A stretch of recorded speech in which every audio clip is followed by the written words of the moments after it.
Hello again. So what we're going to do in this session is to go pretty quickly through some of the things you can try in RStudio with the Hubbard dataset. So you can see I've got RStudio open at the moment. The Hubbard dataset here is loaded into the environment, and so we don't need to do anything further about that. What I'm going to do is open a couple of files, and they are script files which contain our code. The first one is this one here, and I'm just going to minimize that part of the window for a moment so you can see, if we resize things a little bit, that we've got a file with some functions in it, but a lot of, in the purple text there, a lot of comments, and those are for you and will provide you with a file just to make sense of what we're doing. Okay, so I'm going to run through these things fairly quickly. All right. So the first thing we're going to do is have a look at plotting in what we call base R without any packages specifically involved, just using the plot function to create, first of all, XY plots, and then we'll see how we go. So I'm just going to run the script, and we can do this in a number of different ways. We can move me over for sure and just click the run button, and that means that we have just attached the dataset Hubbard, so we don't need to specify it explicitly when we run everything else. So I can just put variable names in the functions, right? And if we click on plot and then run, okay, we get a plot of exchangeable aluminium against pH. Not very pretty. I'm just going to maximize that plot window so we can see it a bit more clearly. And then after we've finished doing what we want to do, we would detach that data object. Okay, so not a very nice plot. We can change a bunch of options within the plot function and make the graph look a little bit better. One thing that we do notice, we've got quite a bit of white space around the plot, and it would be nice to have slightly more attractive titles, so we're going to do that. We're going to change the margins, we're going to change the distance of the text elements from the axis, and we're going to change the font to bold. All right, so I'm just going to run that, and I've just used Control-Enter to run it, and I'm going to go down to the next line of code and run that. And that sets the graphics parameters, and then we can do the plot. And what we're also going to do is include some better axis titles, which are a bit more informative. Okay, so you can have a go at this. Okay, so now we've got something that looks a little bit better. The size of the plot window is not ideal because we've cut off some of the y-axis title, but let's pretend that that didn't happen, and it's starting to look a bit more attractive. So what else can we do? So some helpful text for you. We'll just attach the data set again. Don't worry at the moment about what's happening down in the console where the output is happening. We are going to reset our graphics parameters. We're going to do something a little bit different. We're going to basically plot the same two variables. We've got the axis labels as before, and the new thing about this chunk of code is that we're going to say that the plot character can be either one of two things expressed by this vector of two numbers here, C116. So plot character 1 is an open circle, the one that's present by default in the plot window at the moment, and 16 is a filled circle. And we're going to sort them by this categorical information relative to Brook. And we're going to do the same for the colors. So we're going to make the open circles blue and the closed circles dark red. Just the order is the same there. And we've got two elements in each vector of either colors or plot characters, because we know that relative to Brook has got two levels in it, north or south. All right, so we're going to try. We're going to select the whole lot of that and run. Okay, and now you can see we're starting to find a little bit more attractive plot there.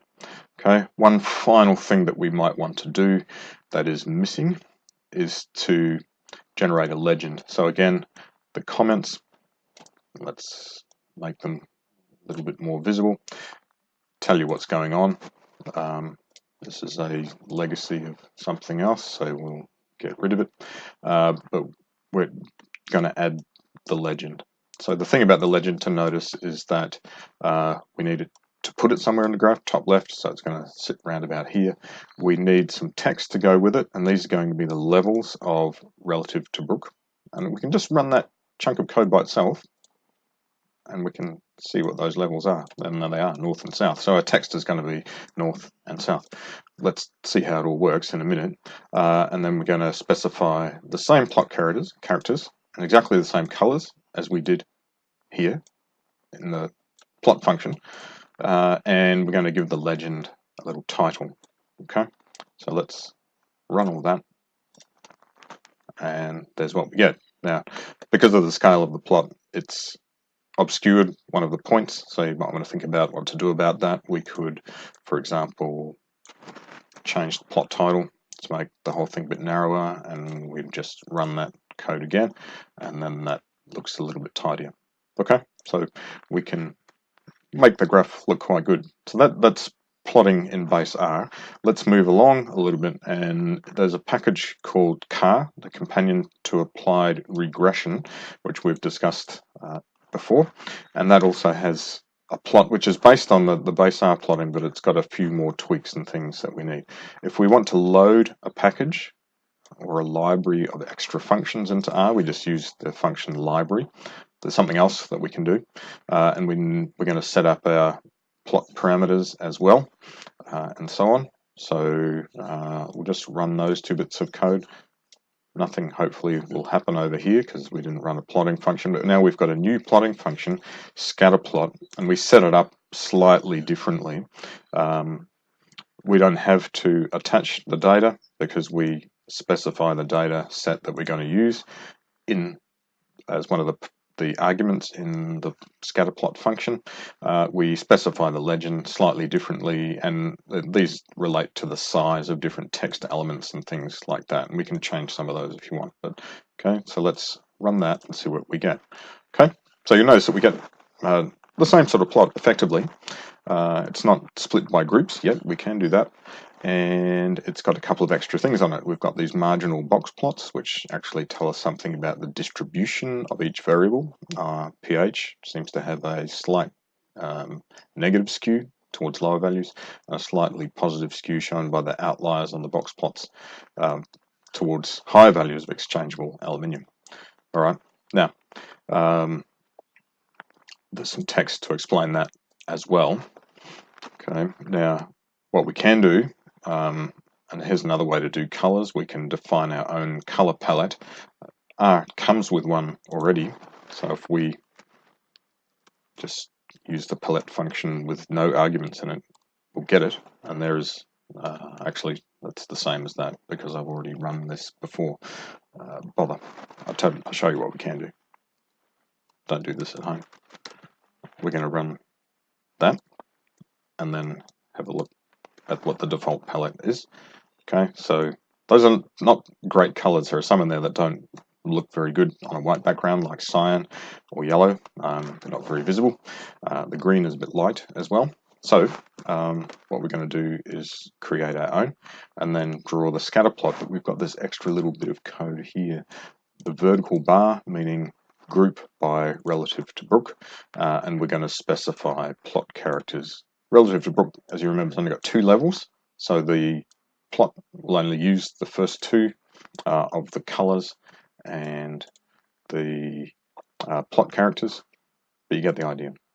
Okay, so run that, and we can see that we've got the same sort of plot as before. Okay, rushing through this, other types of data presentation. So I'm going to quickly show what you can play with, and then you can try and tweak the parameters a little bit to make the plots look a little bit more attractive. So we can do 2 key box plots, and that's what we generate by default. So let's just run box plot. So the % moisture in the soil sample against our position on the study area and specifying the data. Okay, run that. Okay, and there's our box plot. Now, just a quick word about 2 key box plots. The solid line in the middle, the very fat one, is the median. These the box spans the interquartile range, meaning from the 25th to the 75th percentile. The median obviously is the 50th percentile value, and the whiskers extend either to the minimum or maximum, or if the maximum is much bigger than the 75th percentile, the whiskers extend to the 75th percentile plus 1.5 times the interquartile range. But it would stop at the maximum if all the data fitted in within that range. Right? So you can look that up. You can the thresholds for what we call a two-key box plot or a 5-number summary, and that's what a box plot's plotting. And that the symbols are the points beyond that interquartile range plus 1.5 times the interquartile range. They're potential outliers, or they indicate that we've got a skewed distribution. All right, so there's a bunch of suggestions underneath that as to what you could do with a box plot. Histogram, you probably know about it. It shows, again, something about the distribution of a variable. So again, we're going to look at the distribution of percent moisture. Now, we suspect that it has a positive skew. So let's have a look, and it certainly seems to. So the peak is at quite low values of percent moisture, but there's this long tail towards positive values. So there's a lot of customization that we can do with with a histogram as well, and there's a bunch of suggestions for you there. All right. Okay. So what we're going to do here is something slightly different. We are going to plot two graphs in the same area, or multiple frame graph. And one of the graphs that we're going to plot is a plot of means. And to use the plot of means function, we need another library, the rcommander misc library, or rcmdr misc library. It contains this plot means function. You can do it manually, but it's a pain. So this is a good way to do it. All right. So require is almost the same as the library function. It means that it will load this package if it's not already loaded. If it is already loaded, it won't do anything. Okay, so we're going to select all of that code, and except for the last line. And there's a reason for that, because we don't want to reset the graphics device quite yet. We're going to run that, and so we get two plots. They look very flash at the moment. Remember that we can resize things in R. Okay, so now we've got what we call a strip chart, which is basically a one-dimensional plot of a single variable, showing where the actual observations are. It can be quite useful, but you probably need to tweak it a bit, maybe use different plot characters, apply a bit of lateral noise to the variable to make the overlapping points more visible and so on. There's some suggestions about that down there. And here's our plot of means, and the error bars in this case are the 95% confidence interval. There are various options for those. You can play around with that as well. And we got two plots on a page by using this argument within the parameter setup. So this MF, multiple frame by row. So we've got one row and two columns of graphs, or basically a 1x2 multiple frame plot. Okay, with a strip chart and a plot of means in there. All right, let's resize things so we can see what we're doing. So there's a whole bunch of suggestions about things you can play with and try. This last thing, graphics are not the only way to present our data, of course, and let's have a think about tables. In base R, we've got this function called tapply, or table apply. It's quite handy sometimes. So let's have a look at what it does. And I'm also going to use this function here, cat or concatenate, which just outputs some text to wherever we're sending our output. At the moment, we're just sending our output. I'll make that a bit bigger so we can see what's going on. We're sending our output to the console, which is where it will normally go unless you specify otherwise. So let's just run the first one.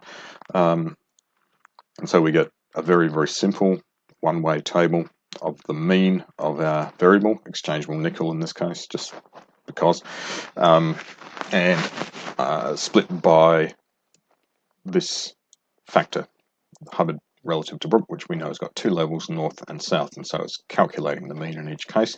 We do need to specify that it's the mean, because tapply can be used to calculate a table for any function at all. It could be standard deviation or minimum or maximum or whatever. And we're also including the argument na.rm equals true. So remove not available values. Otherwise, we'll get not available values in our table, which we want to avoid if possible. Okay, and we can also do a two-way table of means, which is a bit more fun. Okay, so we're going to, our index, or the grouping variable, we're going to use two of them, transect and relative to Brook. So we've got those two factors within the data set. We're going to use the same numeric variable, exchangeable nickel, and if we run those, okay, we get our table again. Now, of course, the heading here is separated by the next code here. We can suppress that. There is a trick to doing that. Let's have a go at that now. And in fact, the way that we would do it is pop curly brackets around them. Okay. Now that creates basically a phrase in R, and we can run the whole lot. Let's perhaps select it, might be better. Okay, so we get our heading together with the table with no code reported in between, because it's all gone up here. All right, so we can do that, but I'll just Control Z, undo what I've just done. Okay, so a whole bunch of things you can try. There's variations, of course, that we can do with the base R tapply function tables. In the R commander misc package, there's a slightly more powerful way to get tables, and it's called the function NumSummary, or numeric summary. I'm just going to make the graphics window small because I know I'm going to get some wide output in a minute. Okay, so we need to make sure that we have this package loaded. Don't worry too much about warnings here. It's not an error message, it's just a warning. And so we're just going to try a single variable summary statistic. So again, exchangeable nickel, as we had before. And so we get, for exchangeable nickel, we get mean, standard deviation, interquartile range, a whole bunch of percentiles, the number of observations, 257, and 3 missing values. And that makes sense because we know that there are 260 rows in the Hubbard dataset, at least the one that we've got. And we can also do a table that is grouped in some way. Let's have a look at that. So we're going to group by our 2-level factor relative to Brook. Okay, so I'm going to run that code, and you can see we get a similar sort of table, but this time we've calculated separate means for each group.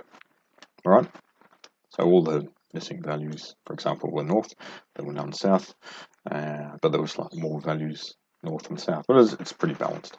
All right, so there's a bunch of things that you can try for those, and that's really all I want to show you. And this is really, for those of you who are quick at getting stuff done with the first part of the Monday-Tuesday prac in week 1, and want to play around and go a little bit deeper and faster into the RStudio environment and start playing with data. Thanks.